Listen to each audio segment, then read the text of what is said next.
Something went terribly wrong in Poganica Bay, but what really happened on that fateful cave diving trip? A diving party in Poganica Bay, Croatia, called emergency authorities on September 11, 2002 after one of its members entered an underwater cave system and did not reappear. Divers searched for the missing man. Nobody predicted how they would find his body. In Croatia, the tourism sector has expanded since the 1960s. Travelers flock to the country for its Mediterranean shoreline and sun-soaked towns and cities. Diving was popular in the coast's pristine, mild waters with rich aquatic life. All of these qualities were present in Poganica Bay, plus more. A massive cave system for expert divers only lies beneath the lovely surface. The system has two primary chambers, shallow and deep. Divers went through a small underwater doorway, down a narrow chimney, and through a maze of twisting passages. This system was highly hazardous due to two factors. First, very fine silt was poured into the tight spaces. Any movement churned up the muck, quickly limiting vision. Also, it took a lot of work to find the way out of the caverns because the tunnels beneath the shallow gallery and deep gallery were complicated and hard to follow. 5 buddies and 2 diving instructors sailed to the caves on the Domino on September 10, 2002. Some had lots of diving experience and others had none. Miroslav Kuklis was one of the group's more skilled divers. As the others cooked dinner, he conducted a preliminary dive and found the cave entrance. The gang knew there were caves nearby, but had never seen them. Miroslav revealed his findings and the group debated options over dinner. Others wanted to avoid descending and exploring. Some felt Miroslav's portal led to a cavern, others said it was a small hole. After dinner at 9 p.m, the ship's captain napped and 2 pairs of divers entered the sea, each with an instructor and an inexperienced diver. Miroslav swam at a shallow depth while they explored the cave. The 2 groups of divers dove and entered the cave and went down a chimney. When they saw how big the system was, they retreated to the surface, deciding they weren't equipped to investigate a cave so deep or intricate. They went night diving and saw octopuses and fish. When they returned to the boat, friends said Miroslav was missing. Now it was 10:30. The party quickly recognized he had changed his mind and dropped to the gateway to join them while they explored, possibly not realizing they had given up and fled to shallower waters. At 10:46 p.m, a diving instructor and an experienced diver searched for Miroslav. With a safety rope, they descended as far as they dared and used flashlights to look.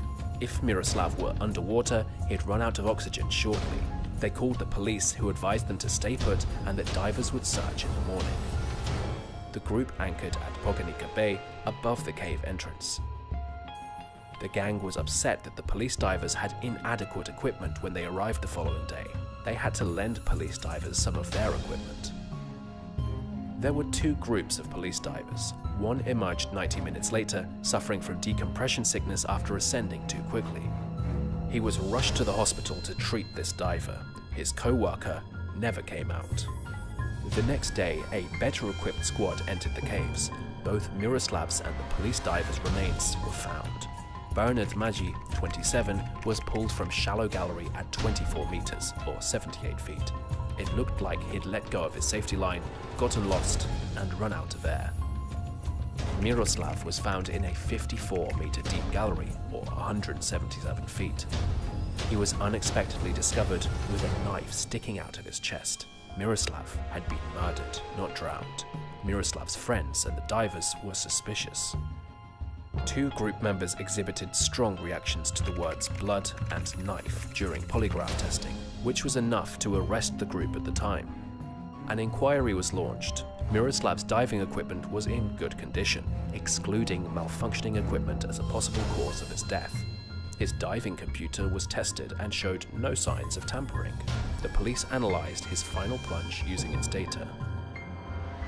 Miroslav entered the water and dove to a depth of 50 meters, thus he must have entered the deep gallery.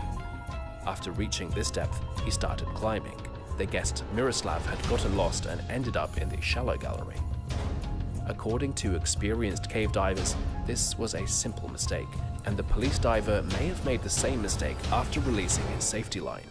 Miroslav had been lost in the deep gallery for 35 minutes. He stopped traveling for 5 minutes, presumably to rest or use a cave air bubble. Then, Miroslav lost buoyancy and fell to the floor. Miroslav was stabbed at this point. The police considered this line of events when speculating about a murder.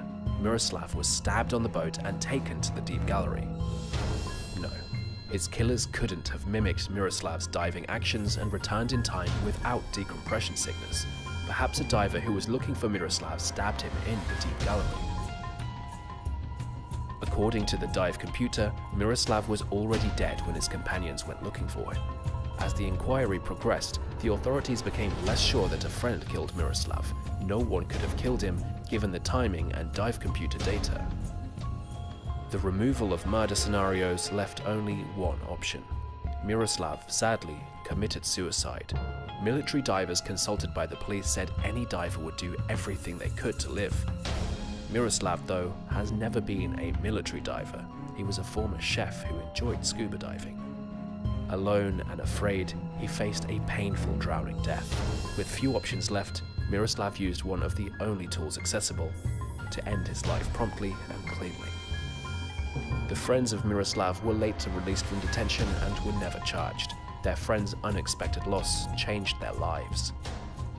Poganica Bay is still a well-liked diving location, and some people might find it more alluring because of its reputation for risk and even death.